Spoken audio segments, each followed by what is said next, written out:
let's move up.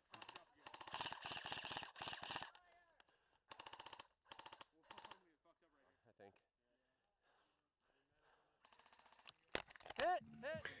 Hey guys, how's it going? This is Lucas Clones here. This is first video review I'm going to do on my new Airsoft channel.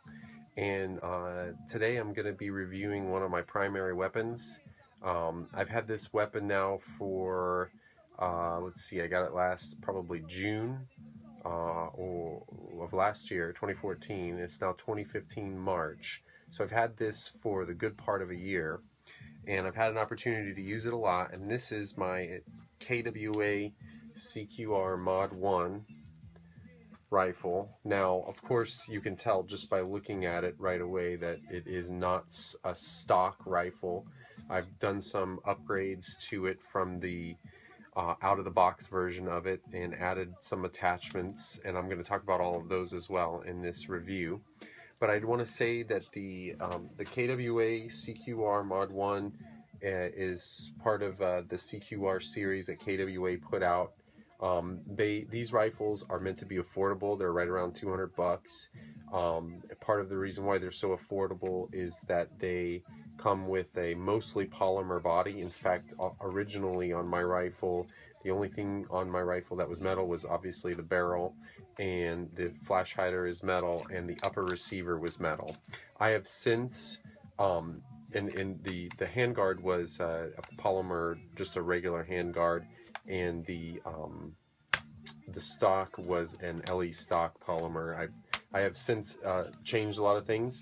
First of all, if you decide that you want to get one of these, which I do recommend this rifle a lot, you're going to want to go ahead at some point and buy the metal replacement for it, because the polymer lower receiver will crack, it will break, and almost every single case of these that I've seen, the polymer is not the best quality, and that I'm sure is in keeping with trying to keep the costs low on this rifle.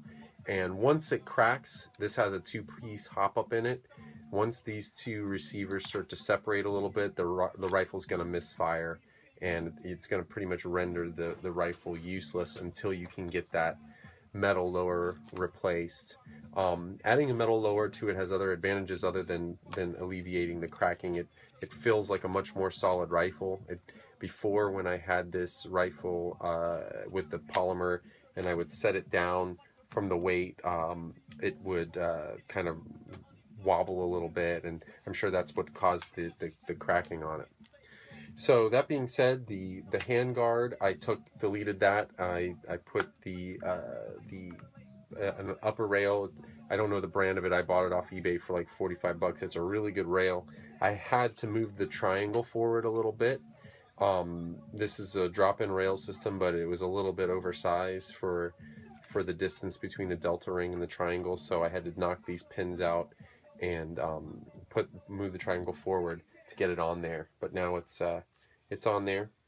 The other upgrades are, I took the LE stock off and I put on a crane stock, which I prefer crane stock a lot more over an LE stock. It's more comfortable, and you can get a good cheek weld. This is a front wired rifle. You can see my connector coming out, and taken this gun apart a few times with my son, and it can be rear wired, but unless you know how to do the wiring, soldering, and you want to add an extension onto this wire is very short, so you would have to rewire it, not just taking the gun apart, taking the wire and moving it to the back. You would really have to redo the wiring completely, because not only is this wire very short, but there's also a really big fuse module in there.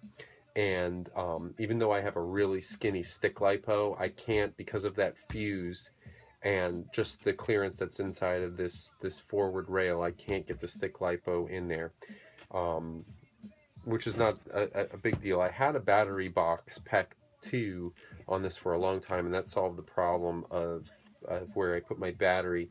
But I've since upgraded my rifle to having a functioning GMP PEC 2, And now what I have to do, normally I have the pec on this side of the rifle, is I just have a little zip tie and I slide the stick lipo in there and plug the battery in.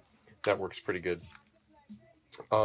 This gun shoots around, I want to say 320 to 330 FPS out of the box, which I haven't done any internal upgrades to this gun yet. Some of the upgrades that I am going to eventually do is I'm going to add a non-ported, I believe it's cylinder. My son is the tech in our family, so he knows more about this than I do. But he says because I think it's the piston head actually. The piston head is ported, so it drops the FPS. And once we replace that, the FPS should shoot back up to around 360 to 380, somewhere in there. So I want to do that. Other than that, it's a version 2 gearbox, so it takes my LiPo pretty well. The only thing about running a LiPo on this gun is that the motor is a little bit weak for an 11.1, so it tends to overspin the motor, and you'll get one BB will come out, and since the gearbox is already kind of cycled halfway through the next shot, the second BB won't have the compression, so it'll just kind of fall out. So out of the box, you're probably going to want to run a 9.6 nickel metal hydride battery until you can upgrade the motor, which is the other upgrade that I plan on doing, is getting a better motor for this eventually. But other than that, it's an extremely reliable gun. It's a workhorse, and it really, when you fire on full auto, you don't notice the problems with the 11.1. As long as the gearbox keeps spinning, those BBs keep firing down range. It's really accurate. It's got about a good range, anywhere from, I'd say, to 100, 150 feet, maybe even a little bit further. Let's see, what else? The upgrades, the other upgrades that I've done. Obviously, I've got the ACOG sight on there. This is a replica ACOG 4x zoom. I do have a microdot sight on top of it. Got that in a trade from a buddy. Really like that. I've got the backup flip-up sights here in case my sight goes down. I've got just a standard vertical grip. And I do also run a grenade launcher on this. I just don't have it on there right now because it makes the gun incredibly heavy. But this is classic Army at 203 grenade launcher. And it's pretty heavy, I must say. This gun comes stock in the box with one K120 mag, and you can see I've altered my K120 mag, and shoots beautifully with the K120 mag. There's no BBs in that. I'll just take that out. So if you get this gun, I recommend buying a bunch of those mid caps. They fire really good. It also runs really well on high caps. I have some 300-400 round high caps that I fielded this with, and it worked just great. Oh yeah, another thing that's really great about this gun is it's got a sling mount, ambidextrous. There's one on each side there. That's on the buffer tube there, so it's nice and strong.